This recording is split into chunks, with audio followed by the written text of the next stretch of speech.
design လာတဲ့ Nova series ကနေပြီးတော့အခုတစ်ခါမှာ Huawei Nova 10ကလည်းထွက်လာပါပြီ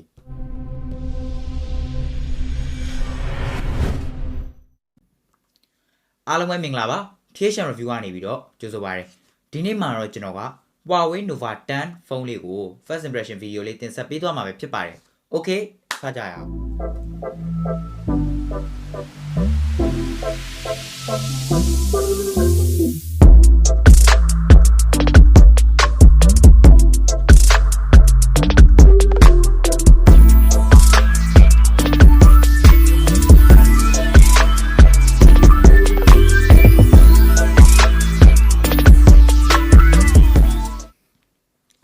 အဲ့တော့ဒီဖုန်းက unbox လုပ်ပြီးသားအဲ့တော့ကျွန်တော်က fake unboxing လေးပုံစံမျိုးပဲเนาะဖုန်းလေးပဲထုတ်လိုက်ပါတော့မယ်အပမှာတော့ထုံးစံတိုင်းပဲဒါ adapter ပါမယ် charger ပါမယ်ဒါတွေပါပဲပြီးရင် cover ပါမယ်ပေါ့စသဖြင့်အဲ့တော့အခုကျွန်တော်ဒီဖုန်းလေးကိုထုတ်လိုက်ပြီဖုန်းလေးကိုထုတ်လိုက်တာနဲ့ကျွန်တော်တန်းသိရတာကဖုန်းကတော်တော်လေးပေါ့တယ်ဗျ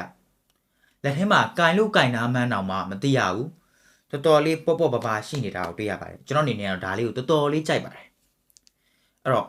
ဒီဖုန်းကိုကင်လိုက်တာနဲ့ design မှန်းကလည်းပြောရမှာပါမပြောမဖြစ်ပြောရမယ်။ဘာကြောင့်လဲဆိုတော့ဒါ Huawei Nova series ကလည်း Nova series ဆိုတဲ့အတိုင်းပဲတော်တော်လေးလှပါတယ်။အဲ့တော့ design မှန်းကိုကြည့်လိုက်မယ်ဆိုလို့ရှိရင်ဒါအရောင်ကပြေးနေတယ်ကျွန်တော်လက်ထဲရောက်နေတာက Starry Silver ပေါ့နော်။အဲ့တော့ငွေရောင်လေးလို့ပြောလို့ရပါတယ်။အရောင်လေးကအဖြူရောင်လိုဘာလိုချက်ပြေးသွားတယ်ကျွန်တော်တို့လှုပ်လေပေါ့နော်အရောင်လေးကပြေးနေပါတယ်။အဲ့ဒါလေးကတော်တော်လေးမိုက်တယ်။ပြီးသွားတော့ camera bench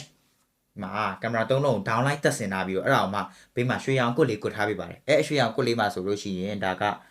AI triple camera လို့ပါတယ်ပြီးရင်50 megapixel တဲ့ R11B sensor ဆိုပြီးတော့လည်းရေးထားပါတယ်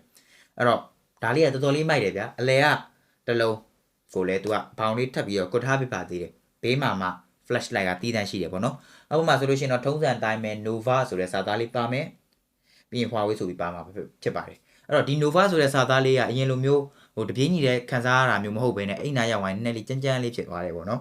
အဲ့ဒါလေးကလည်းတော်တော်လေးမိုက်ပါတယ်ကြည့်ချရတယ်လို့ပေါ့နော်အဲ့တော့အောက်မှာဆိုလို့ရှိရင်ထုံးစံတိုင်းပဲဒါတိုက်စီနဲ့အာသွင်းပေါက်ပါမယ်ပြီးရင် central ပါမယ်ပြီးရင် speaker ပေါက်ပါမယ်ဖြစ်ပဲဘေးဘက်မှာဆိုလို့ရှိရင် power button ရဲ့ volume button ရဲ့ပါမယ် power button မှာတော့အနီအောင်လေးဖော်ထားပေးတယ် power button မှန်တိတာအောင်ပေါ့နော်အဲ့တော့ဒီဘက်ဘေးမှာတော့ဘာမှမရှိဘူးပေါ်ဘက်မှာတော့ speaker တစ်လုံးပါအဲ့တော့ဒီဖုန်းက dual stereo speaker ကိုသုံးထားတဲ့ဖုန်းဆိုမမှားပါဘူးအဲ့တော့ဒီလိုမျိုးကြည့်လိုက်မယ်ဆိုလို့ရှိရင် camera bench က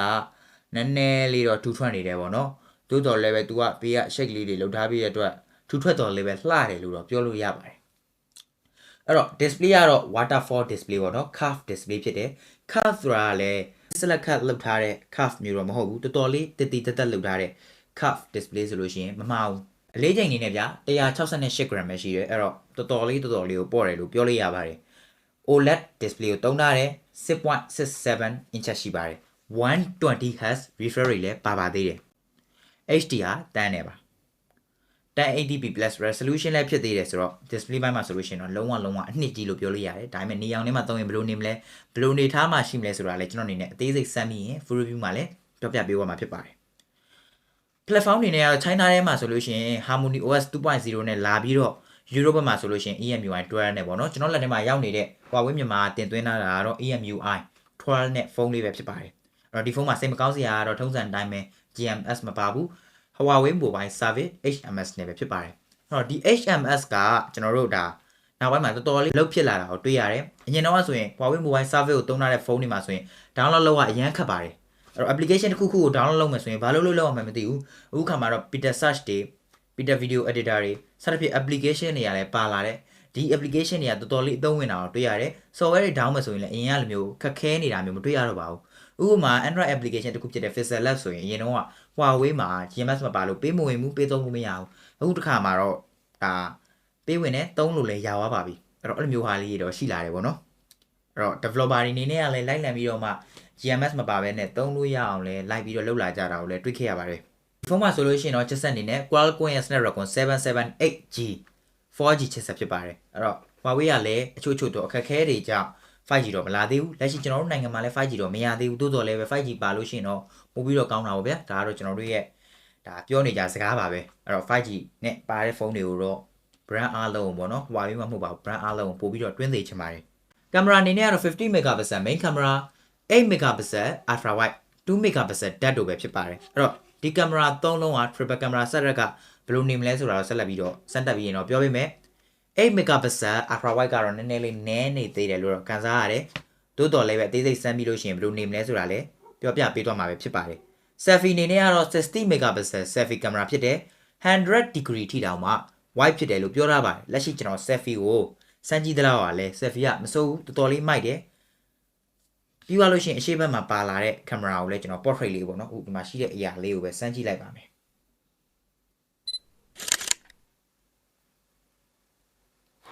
ီမှာရှိတဲ့ဘူးလေးကိုပေါ့နော်ဒီဘူးလေးကိုပဲစမ်းကြည့်မယ်ဒီကတော့ရိတ်ကြဒါပေမဲ့မစိုးဘူးဗျထွက်လာတဲ့ပုံရလက်တွေကတော်တော်လေးအားရစရာအကောင်းပါတယ်ဒါကတော့ lighting လေးရှိနေလို့ဖြစ်မယ်လို့ကျွန်တော်အနေနဲ့တော့ယူဆလိုက်တယ်သို့တော်လည်းပဲအသေးစိတ်ကိုတော့ကျွန်တော်ဆက်လက်ပြီးဆက်သက်ပြီးပြောပြပေးမယ်လက်ရှိအနေထားကတော့ rear camera လည်းအားရစရာကောင်းပါတယ်အဲ့တော့ selfie လေးကိုလည်းကျွန်တော်တို့ထပ်ပြီးတော့စမ်းကြည့်မယ်ပေါ့နော်တော်တော်လေးတော့မိုက်တယ်ဗျဒီ selfie ပုံလေးကြီးကြည့်ရတာပေါ့နော်အဲ့တော့မစိုးဘူးလက်ရှိကြည့်တဲ့လောက်ကတော့ selfie ပုံလေးတွေလည်းတော်တော်လေးမိုက်တာကိုတွေ့ရပါတယ်အဲ့တော့ selfie ကတော့60 megapixel ဖြစ်သွားပြီ detail တွေလည်းပို့ပြီးတော့ကောင်းလာတယ် color ဘိုင်းဆိုင်မှာဆိုရင်ပို့ပြီးမှန်လာတယ်အရင်လိုမျိုး shot နဲ့များနေတဲ့ selfie တော့မဟုတ်တော့ဘူး shot နဲ့များနေတဲ့ rear camera ရလက်တွေတော့မဟုတ်တော့တာတော့သိကြပါတယ်တော်တော်လေးကိုအားရကျင်းတဲ့ဘွယ်ကောင်းလာပါတယ် camera ဘိုင်းမှာတော့အဲ့တော့ speaker ဘိုင်းကခုနကပြောခဲ့သလိုပဲ dual stereo speaker ပါတယ် fingerprint အနေနဲ့ကတော့ under display fingerprint ဖြစ်တယ်လက်ရှိကျွန်တော်စမ်းကြည့်သလောက်ပါဒီ under display fingerprint ကထိတာနဲ့တန်းပွင့်နေဆိုတဲ့အနေထားပဲကျွန်တော်အနေနဲ့တော်တော်လေးကြိုက်တွေ့ပါတယ်အဲ့တော့လာပါပြီ battery အနေနဲ့ကတော့ 4000 mAh battery ပဲထည့်ထားတယ်ဘာကြောင့် 4000 mAh battery ကိုပဲသုံးထားလဲဆိုတာတော့ကျွန်တော်အနေနဲ့နည်းနည်းလေးတော့စဉ်းစားရခက်နေပါတယ်အဲ့ဒါအောင်မှ 66W Type C fast charging နဲ့လာတယ်အဲ့တော့ 66W fast charging ကတော့တော်တော်လေးမြန်တယ်တိုးတော်လည်းပဲကျွန်တော်တို့ကနေရာတကာကို 66W ယူတော့ယူသွားနိုင်မယ်လို့တော့ကျွန်တော်အနေနဲ့မထင်ဘူးအဲ့တော့ဒီနေရာမှာ battery ပမာဏကတော်တော်လေးနည်းသွားတယ်လို့ပြောချင်ပါတယ်လက်ရှိအခြားသောဖုန်းတွေက5000 mAh battery 4500 mAh battery စသဖြင့် battery ပမာဏတွေကတော်တော်လေးများလာကြပါပြီဒါပေမဲ့လည်း Huawei ကဘယ်လိုလုပ်မလဲဘယ်လို battery optimization တွေထားမလဲ battery consumption ကဘယ်လိုရှိလဲဆိုတာတော့ကျွန်တော်အနေနဲ့အသေးစိတ်စမ်းသပ်ပြီးမှပဲပြောလို့ရမှာမယ်လက်ရှိနေမှာတော့ပြောဖို့စောပါသေးတယ်အဲ့တော့လက်ရှိ overall ဒီဖုန်းကိုခြုံငုံပြီးပြောမယ်ဆိုရင်ကျွန်တော်ဒီဗီဒီယိုရိုက်နေတဲ့အချိန်မှာတော့ဒီဖုန်းရဲ့ဈေးနှုန်းကိုတော့မသိရသေးဘူးကြာခင်မှာတော့ Huawei မြန်မာနေကနေပြီးတော့ဒီဖုန်းရဲ့ဈေးနှုန်းကိုမိတ်ဆက်မယ်လို့တော့ထင်ပါတယ်အဲ့တော့လက်ရှိ first impression တွေထားရတော့ဒီဖုန်းကအရင် Nova 9 series ထက်ဆိုင်လို့ရှိရင်တော်တော်လေးကင်မရာဘက်မှာ improve ဖြစ်လာတယ်ဒီဇိုင်းဘက်မှာဆိုလို့ရှိရင်လည်းပိုပြီးတော့မိုက်လာအောင်လုပ်လာတယ်ကင်မရာ shape ထားသူပုံတွေကအများကြီးမပြောင်းလဲတော့လည်းပဲဘေးပေါင်တွေကွတ်ထားတာလေးတွေဘာလေးတွေကဒီဇိုင်းဘက်မှာပိုပြီးတော့ထူးခြားလာတယ်လို့တော့ကျွန်တော်အနေနဲ့တော့မြင်ပါတယ်အဲ့တော့ဒီဘက် waterfall curve display ကလည်းဒါဖြစ်ကလပ်ဆန်းလုပ်ထားတဲ့ curve မဟုတ်ဘူးဆိုတာတော့သိကြပါတယ်